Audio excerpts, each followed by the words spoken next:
आइए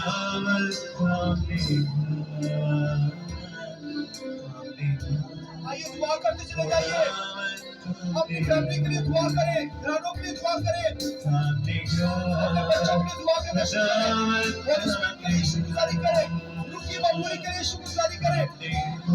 आइए अपने होठ खोले, दुआ करते चले जाइए, खामोश मत रहिए।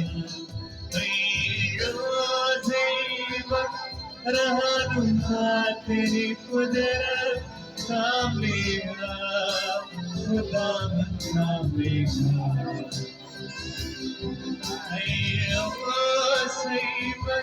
रहनुमा तेरी कुदरत सामनेगा, खुदा सामनेगा,